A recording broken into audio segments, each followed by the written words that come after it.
kallid erilased, käige perse. Ma teen seda videot sellepärast, et ma olen vihane. Ma olen vihane, pettunud, kurb, nördinud, kuidas iganes. Sellepärast, et erilased on totaalsed mmid. Tahaks tänada neid, et nad rikuvad suve ära. Miks te olemas olete? Miks teid vaja on? Ma saan aru, ainuke asi, mis mulle pähe tuleb, on see, et nad on mingi toiduringis ja kui nad ära kaoks, kindlasti mingi lind ei saaks süüa seda ühte putukat, sest et meil on teisi putukaid ju nii vähe. Ma jõudsin see suvi järeldusele, et ma vihkan parmudest, sääskedest, kellest iganes erilasi kõige rohkem. Ja ma mõtlesin, mõtlesin, et okei, äkki on midagi neist head. Ma kirjutasin Google'sse eesti keeles, et miks erilased head on. Mis te arvate, mis Google andis? Igasuvine nuhtlus. Kuidas võidelda erilastega? Okei. Hüva nõu. Kuidas erilaste hävitustööd pidurdada? Ja siis on Õhtulehest artikkel appi. Erilane. Ja siis ma lihtsalt andsin alla. Mõtlesin nagu, mida fuck'i? Ma ei tea. Miks te teete nii erilased? Miks? Kas me nagu ei saaks kõik koos hakkama siin maailmast sõbralikult, ilma vihata? Ma ei ütleks selliseid solvavaid ja võib-olla teie hingele haiget tegevaid sõnu.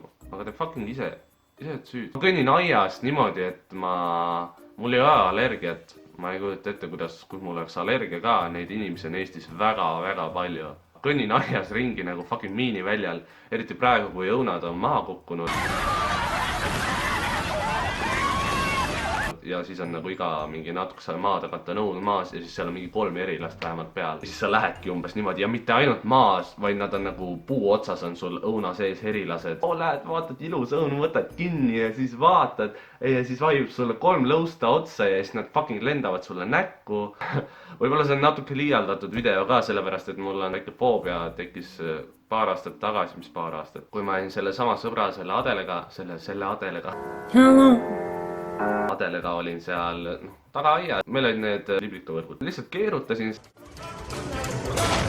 Siis vaatan iga korraga jääb mingi paar erilast jääb nagu võrku. Kuhu nad lähevad? Muti mul augu sees oli siis neil pesa. Mis te arvate, mida 12-13 aastased olime vist nii või 11 aastased, ma ei tea, mis iganes, see ei loe, keda huvitab.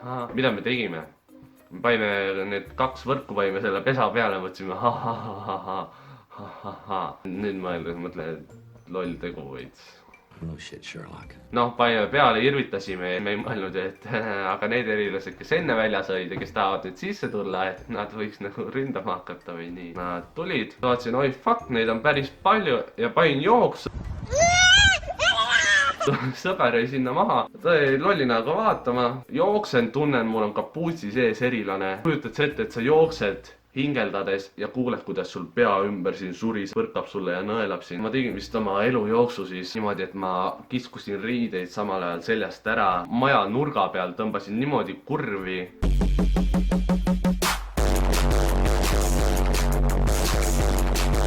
Et ma kukkusin pikali, samal ajal särka üle pea, viskasin maha, jooksin edasi. Jõudsin oma toa ukse juurde, tõmbasin ukse lahti, jooksin sisse ja jõudsin kööki, hingeldan. Ja siis vaatan, kuidas sealt nurga tagant tuleb siuke aeglaselt niimoodi. Ja siis ma olin seal kapi juures niimoodi nagu fucking õudusfilmis vaatab, kuidas mingi killer tuleb ja siis seisad lihtsalt mingi karjud ema.